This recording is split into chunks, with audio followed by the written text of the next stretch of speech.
His Excellency Bulgaa Altangerel was appointed Mongolian ambassador to the United States in January 2013, and he's also the non-resident ambassador to Israel and Mexico. He served as ambassador to the United Kingdom, as well as non-resident ambassador to the Republic of South Africa, Ireland, and Iceland from 2008 to 2013. He's held various Mongolian government positions, from advisor on foreign policy to ambassador to the Republic of Turkey, as well as the non-resident ambassador to Bulgaria, Lebanon, Romania, and Uzbekistan. He received an MA in International Law and Political Science and a PhD in International Law from the Kiev National Taras University in Ukraine. His topic today, Mongolian Foreign Policy Priorities. Please join me in welcoming Ambassador Altangerel.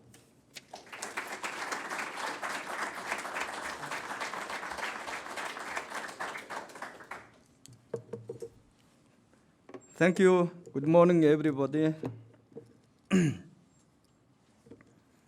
I am very pleased to be here to the Kennedy Center in your campus and to make lecture on the topic of foreign policy priority of Mongolia.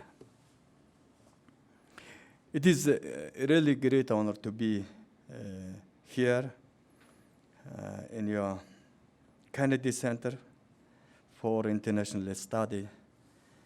And I would like to also to take this opportunity to thank you, President Wozen and Vice President Rogers, for inviting me to BYU.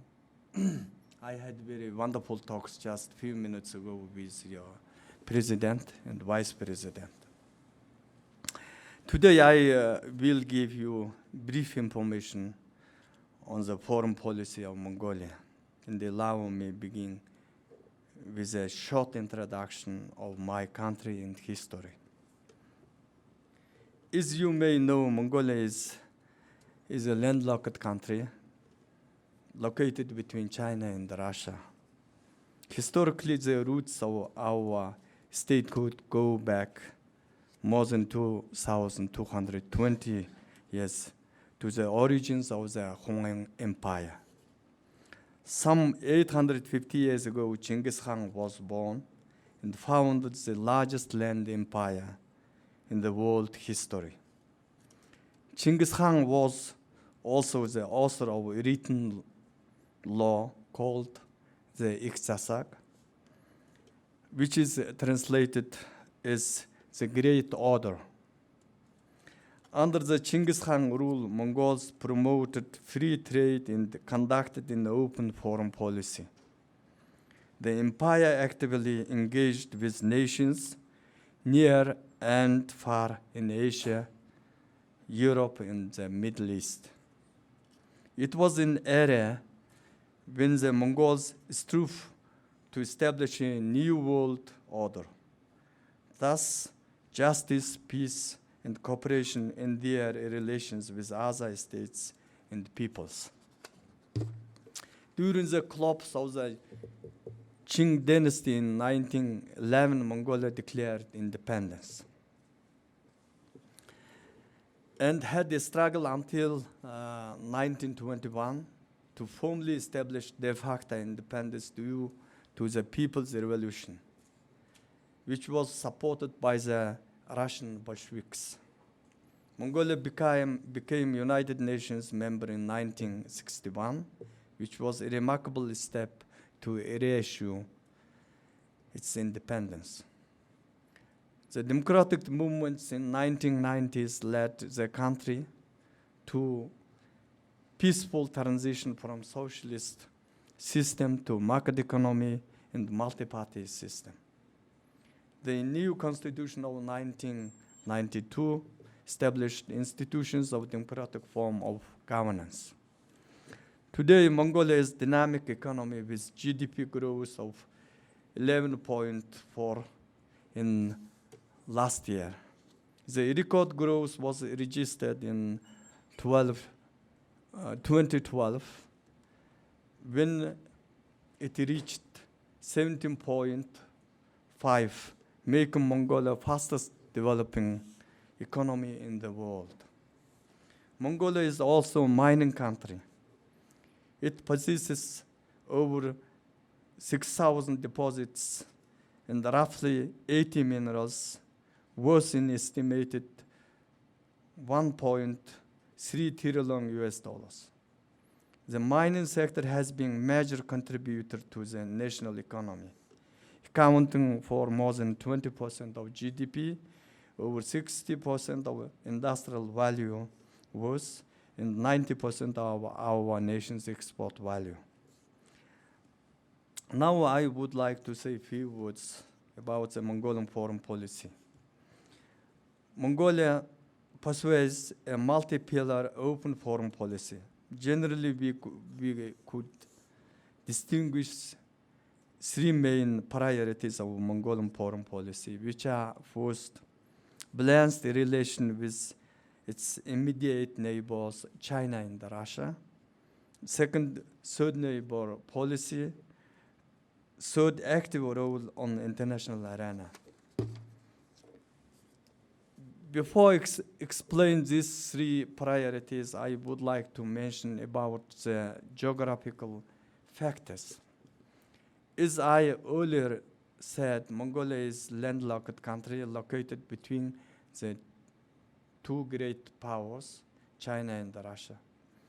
This strategic location plays an important role in determining of foreign policy.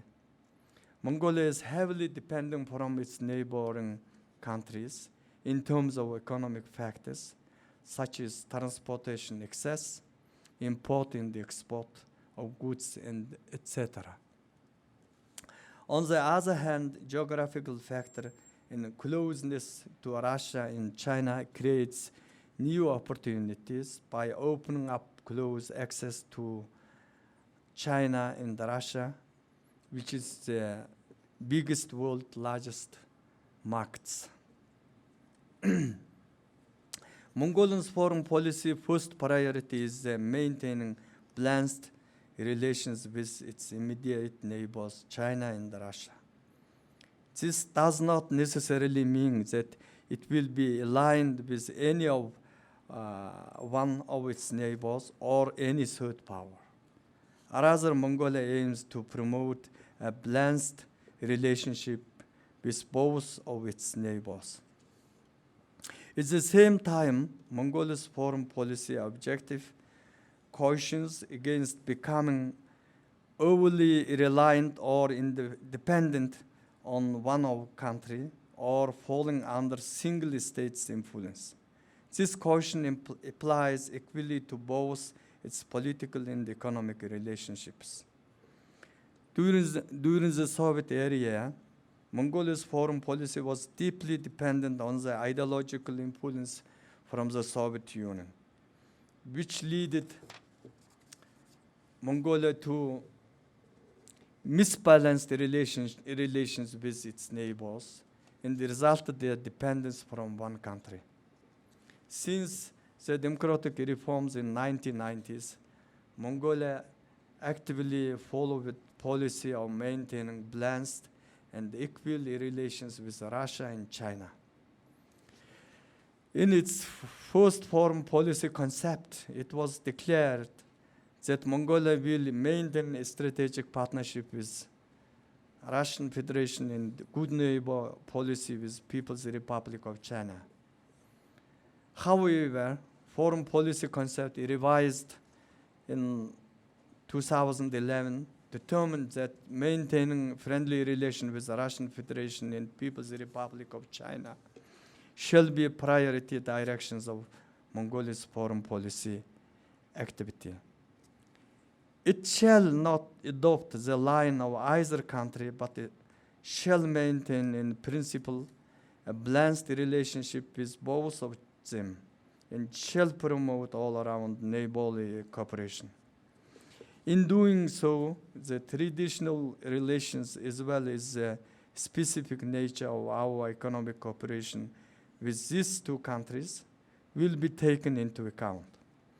In this light, Mongolia established a strategic partnership relation with Russia as well as China.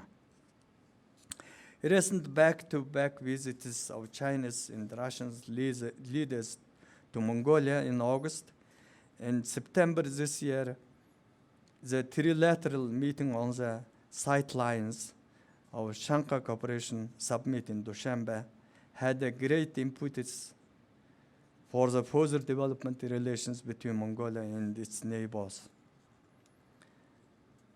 This visit is very important because the Chinese president visited Mongolia after 8 years, and Russian president visited Mongolia after 5 years.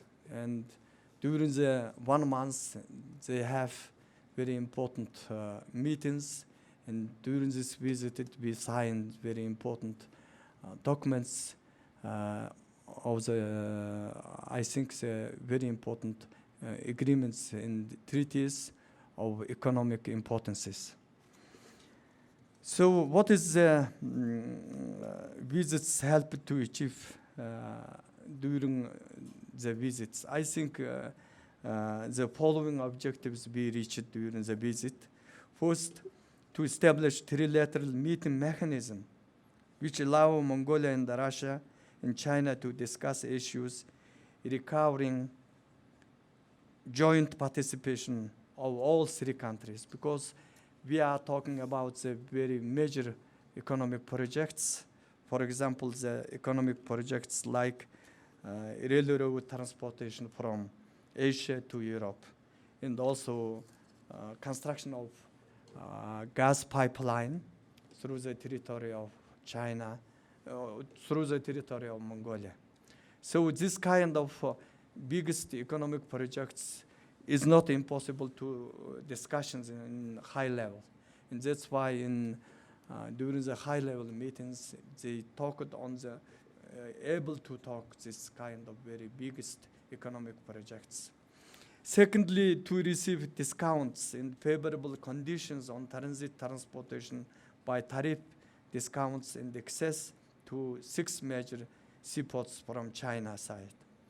Because with China, we have agreements, and we are now using only one seaport in China, in Tianjin. And during the talks, during the Xi Jinping visits in Mongolia, we signed agreements, and now we can able to use 5 more seaports in China. This is very important for Mongolia. Is concerned in the Russia, we signed agreement to get assistances, modernization, and enlargement of the Mongolian railroads. And this is also very important because with Russia, we having talks last more than 10 years. We could not reach this agreement, and now we reached this agreement during the visit of Putin to Mongolia last August.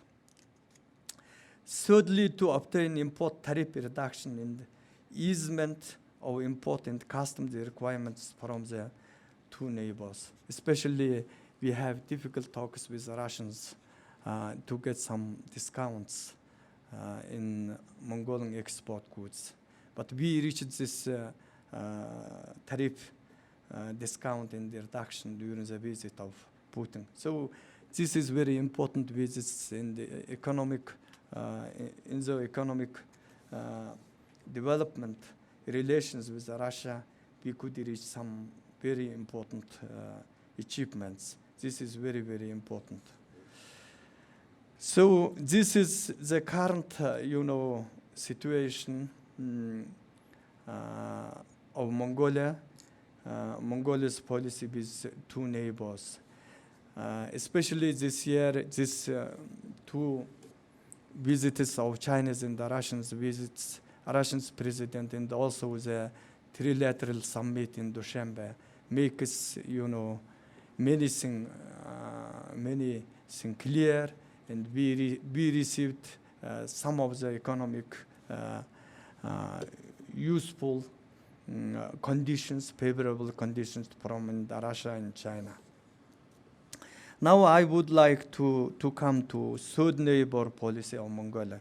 What it means this third neighbor policy of Mongolia. We define as our third neighbor the countries with which Mongolia does not share a physical border, but with we share common democratic values. In other words, it is Mongolia's attempt to mitigate the dependence from the two neighbors by diversifying foreign policy. The third neighbor concept officially appeared in 90s when Mongolia embraced an independent foreign policy. The third neighbor concept is not confined to any specific third countries. It refers to all countries as well as international organizations and financial institutions that have consistently supported Mongolia's democracy in development. Among the third neighbor countries, there are United States, UK, Germany, Japan, South Korea, and other Western developed countries. Historically, first attempts to look beyond its two neighbors started in 1911, when Mongolia tried to establish its independence. The government officials made several attempts to establish contacts with Western countries by sending delegations, by sending notices and official letters. These attempts had been also continued after People's Revolution in 1921. I only would like to give some example because from the beginning of 1911, we tried to establish some direct contacts with the United States. We sent official Mongolian government letters through the General Consulate of the United States in Halgan, and also through the American Embassy in Japan. And then after 1921 People's Revolution, also we sent a special delegation to Western country, and in Germany we sent our delegation in to establish, looking to establish some contacts with American Embassy in Germany, and also in China, in Japan. But every attempt is not so successful. And then the first successful contacts with American officials, of course, it is after Second World War, and after Second World War in 1945, when the Vice President Wallace, he visited Mongolia, it was the first successful talks.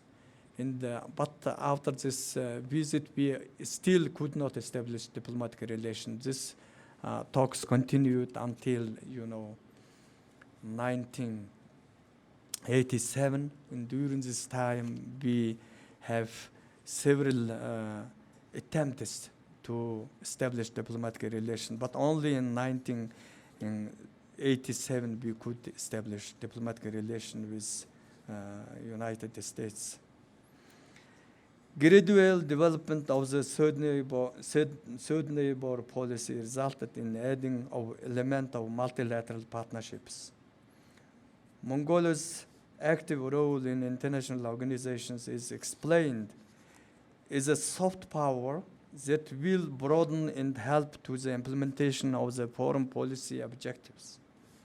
Mongolia became a member of the World Trade Organization in 1997, the ASEAN Regional Forum in 1998, and Organization for Security and Cooperation in Europe in 2012. Working alongside organizations such as the United Nations and the Organization for Security and Cooperation in Europe gave new impetus to the third neighbor policy. Since 1990s, Mongolia has actively intensified its participation in these international organizations. For instance, in the past 2 decades, Mongolia has actively contributed to the United Nations peacekeeping operations and became one of the highest per capita contributors in the world. Also, Mongolia is an active promoter of the interests of the group of landlocked developing countries with United Nations institutions. When I talking about the peacekeeping operations participation of Mongolia, I also would like to say you that from the very beginning, when the world international community started the struggle against terrorism, Mongolia also actively participated. We send our troops to Iraq, we send our troops contingents to Afghanistan. Still be as you participating in the Afghan peacekeeping operations. And we will continue our troops to keep in Afghanistan, and even after 2014 when America leave Afghanistan, we will continue, even we will increase our number of contingent. Another more 100 troops we will send after 2014 in next year. This is also one of the, except peacekeeping, we also sending, our troops against international terrorism. The third neighbor policy aims to combine the political interests with economic one by attracting investment and creating economic interests of foreign countries in Mongolia. In this context, Mongolia also seeks to integrate its economy with regional economies, as well as developing free trade environment. Implementing this objective, Mongolia signed with Japan the first economic partnership agreement this year. This is the first Mongolian free trade agreement which we signed with foreign countries. We signed with United States last year agreement on transparency in matters related to international trade and investment. So this agreement is very important because it is one of the very important background for the future free trade agreement with the United States. So Mongolia also trying, to conclude free trade agreement with our two neighbors, and also we have already opened negotiations with South Korea on signing the free trade agreement. The third neighbor policy is closely interconnected with the friendly relations between Mongolia and two neighbors. Mongolia cannot maintain good relations with the third neighbors without taking into account good relations with two neighbors. Recently, we noticed some concerns that recent visit of the Chinese and the Russian leaders distanced Mongolia from its third neighbors and got closer to two neighbors. We cannot agree with this argument. Yes, on one hand, the visits strengthened the strategic partnership Mongolia and two neighbors. But on the other hand, these visits laid positive foundation to enlarge the cooperation between Mongolia and third neighbor countries, especially in the field of economy and trade. We think that the visits of Chinese and Russian presidents helped Mongolia to advance the third neighbor policy in the following aspects. Firstly, gaining access to export of Mongolian products, mineral resources and raw materials to the markets of the third countries by using seaports and tariff discounts given by two neighbors. Secondly, creating a favorable environment for investments by third neighbor countries to the mining and in the large economic projects. Thirdly, our third neighbors invested in Mongolia now can enjoy favorable trade and tariffs conditions in large markets of Russia and China for their goods produced in Mongolia. Now I would like to draw your attention to issues on which directions Mongolia is implementing active foreign policy. Successful implementation of foreign policy requires active role of Mongolia on the international arena. Mongolia determined several objectives in this regard, such as promoting democracy, enhancing regional cooperation, and others. At first, I would like to note that Mongolia is making efforts to take lead on promoting democracy in Asia and beyond. From September 2003, Mongolia hosted the 5th International Conference of New and Restored Democracies. In April 2013, Mongolia organized the Ministerial Conference of Community Democracies. Mongolia chaired this important democratic institutions for 2 years. We presided very successfully, and at the same time, we confirmed its commitment to the promotion of democratic values in the region and globally. Mongolia's leadership of the community of democracies actually raised its profile substantially.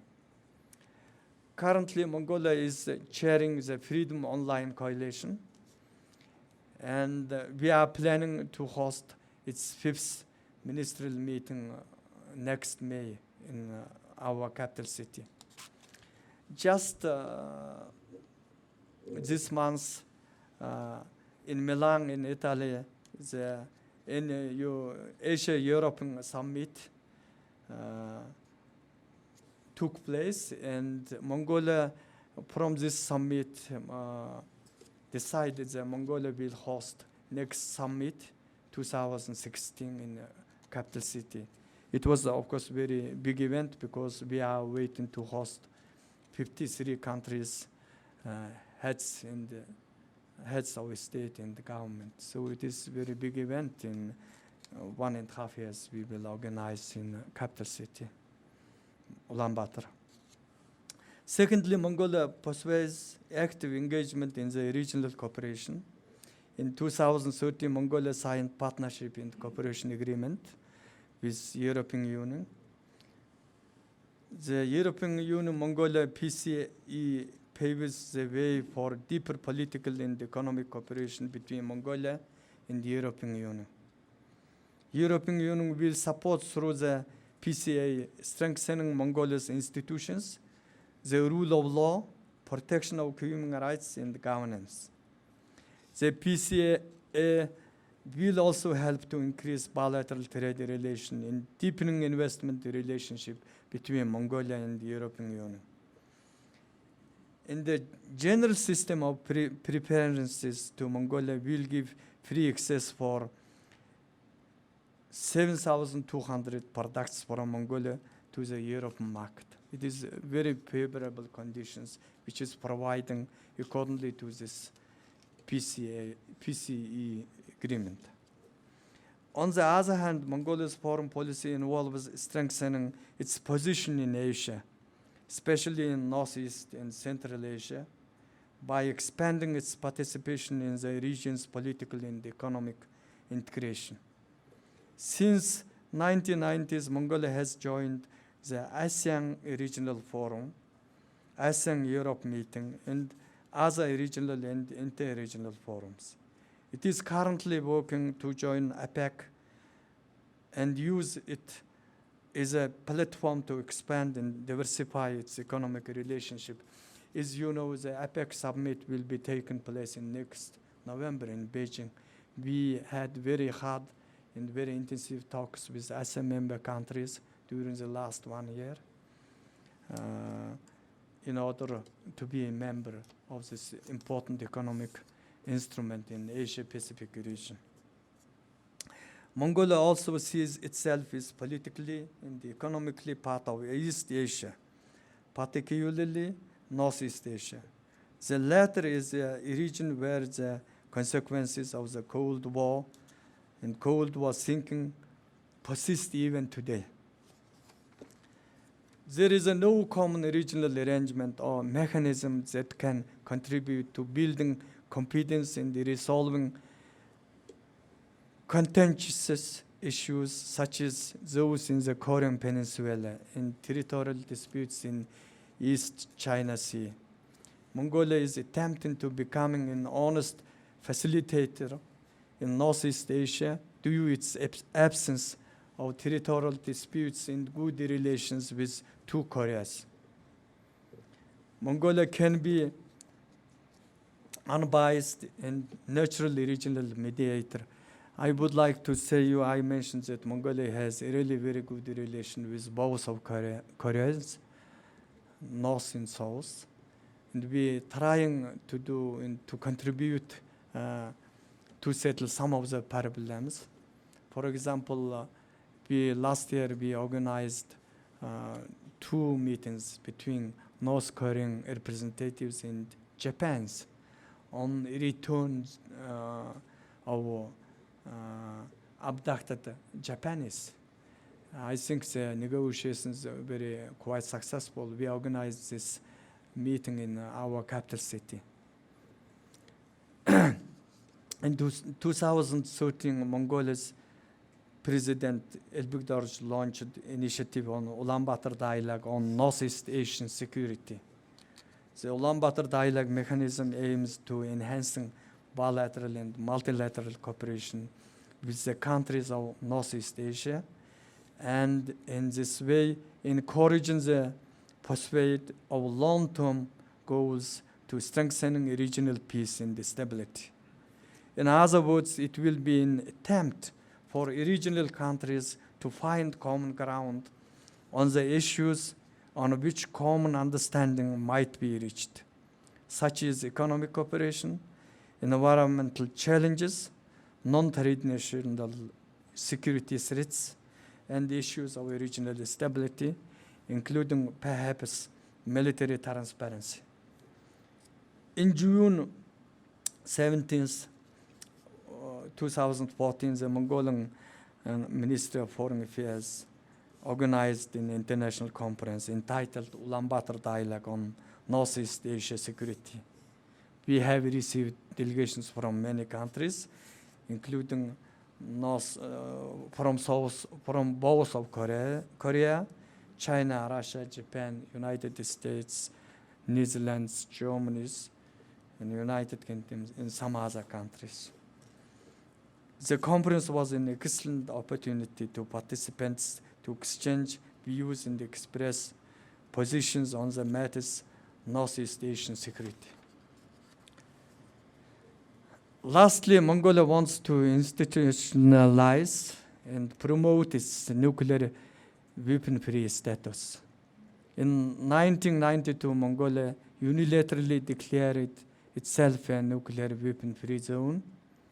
Nuclear weapon-free status became an important issue, especially today when the international community faces with growing concern of the nuclear arms proliferation.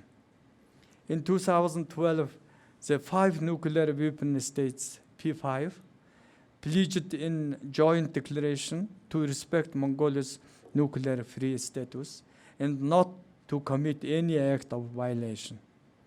We hope that Mongolia's nuclear-free status will further contribute to the regional stability. Additionally, Mongolia's example of a nuclear weapon-free zone will demonstrate how small states can be an active player on the international arena and make significant contribution to strengthening regional peace and security. With these words, I would like to end my presentation, and we're happy to answer your question. Thank you very much for your kind attention.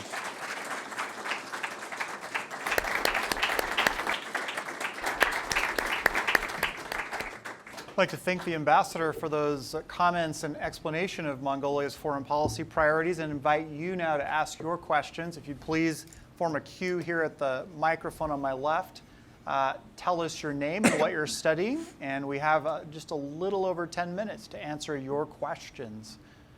While you're coming up, Mr. Ambassador, if I could ask, I know that recently there was some interesting research on tree rings and on climates in Mongolia that were dating back to the Mongolian Empire and Genghis Khan's rule, that showed that the weather during that time was quite temperate, and that there have been been a lot of discussion, interesting discussions about how the weather has been changing with harsh winters affecting animal herds in Mongolia. I'd be interested in your thoughts on that and how you view changing weather patterns and my understanding that animals and cattle play a very important role in some part of the Mongolian economy.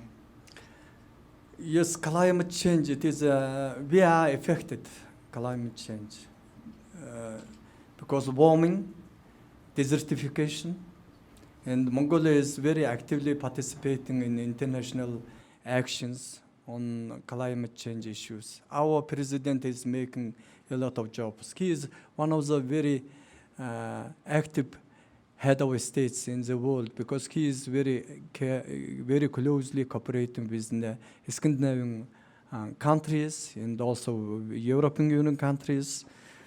He is co-chair on these issues on several events on the climate change. And Mongolia trying to make his contribution to this issue. And one of the example and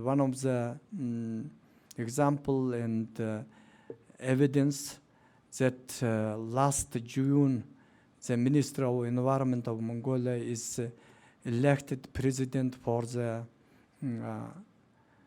International Assembly on Climate Change for 2 years. And we actively participated during the United Nations session this year. And when, I was also in New York in late September when they have general session on the climate change. And our ministry and also president made speeches during this special session devoted to the climate change in the New York. What we know, really Mongolian climate is changing and it becomes more warmer. We have now long spring, long autumn, short winter, short summer. I already mentioned desertification. Desertification is very key issue in Mongolia now. Many pastures disappeared, and this is making great problem for Mongolian animals, because Mongolian animals, it is quite different. They are depending on the pasture. So we really have different problem because the climate change. It is economic issue. It is also environmental issue, and it needs money. It needs cooperation with other countries. Mongolia cannot solve this issue alone, and we are cooperating in this field with other countries and implementing the joint projects in different kind of projects with EU countries and also with Japan and South Korea. And with China also, especially is concerned with desertification, against the desertification of land. Thank you. Other questions?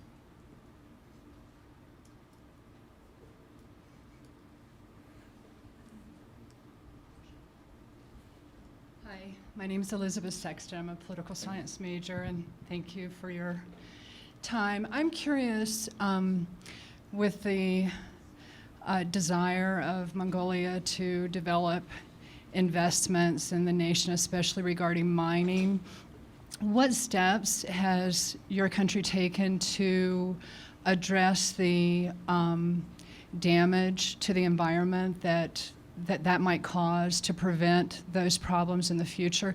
And also, what steps have been taken to deal with the pollution problem in Ulaanbaatar? Yes, we are implementing one of the biggest mining project in the field of copper and gold. It is so-called Oyu Tolgoi project.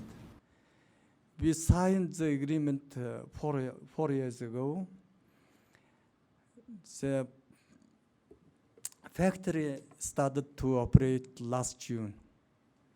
First time when we signed agreement with Iriya Tionta, this issue, protection of environment, has very big part of the agreement.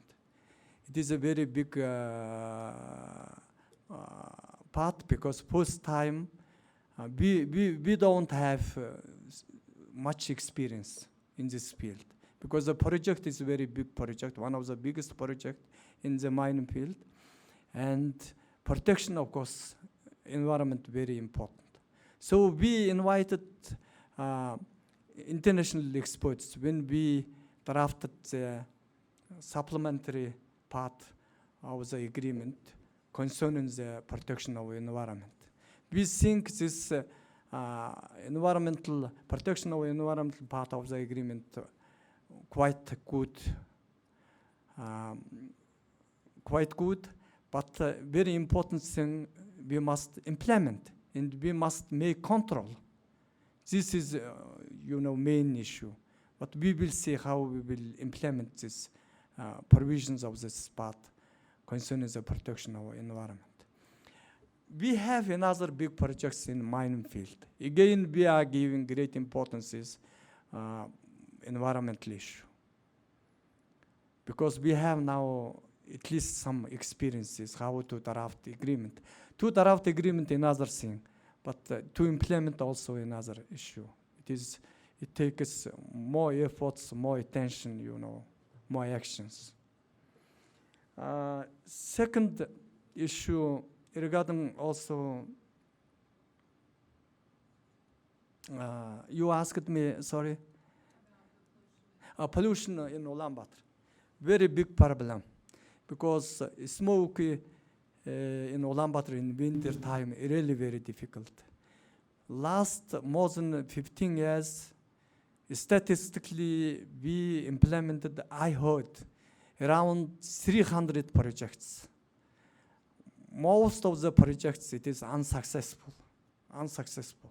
We are looking for how to ease, how to make much clean weather in winter time in Ulaanbaatar. Different kind of projects. In the last 2 years, of course, new administration of the mayor office of Ulaanbaatar, capital city, is making a lot of efforts, but still we don't observe any good changes, positive changes in this regards. But we are giving a lot of money. We are spending a lot of money to make some changes, positive changes in regards of to clean the weather in capital city. Not so good successes, but we are trying to do best. But it takes time.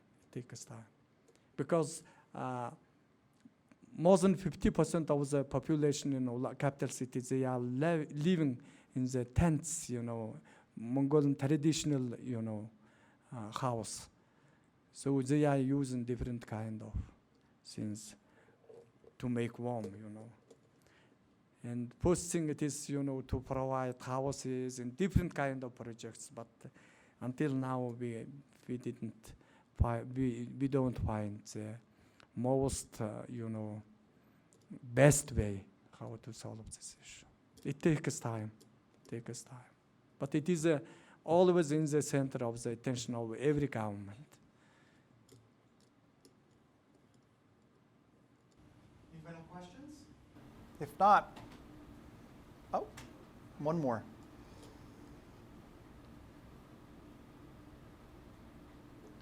How has your proximity... Tell us your name. Oh, I'm Haley Roberts. I'm studying international relations. How has your proximity to Russia and China influenced your democratic process? Very good question.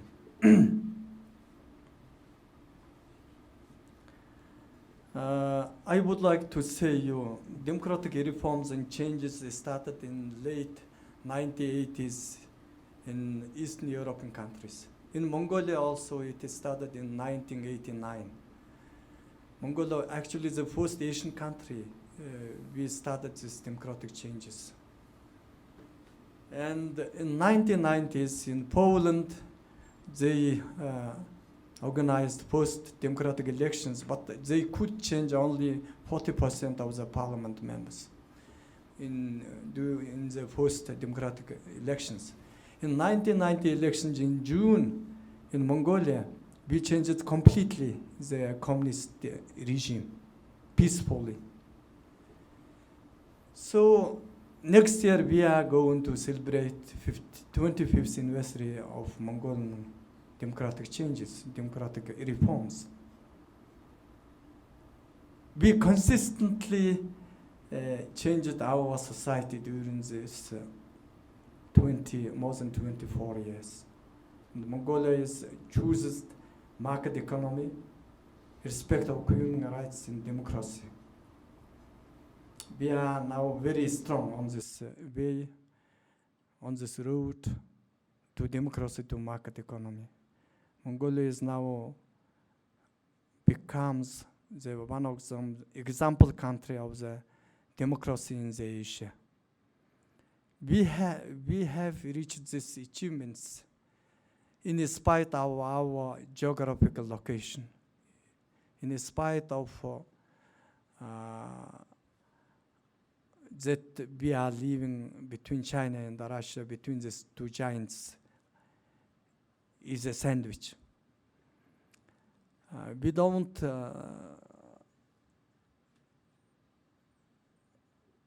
know any pressure, any press on the side of China and Russia to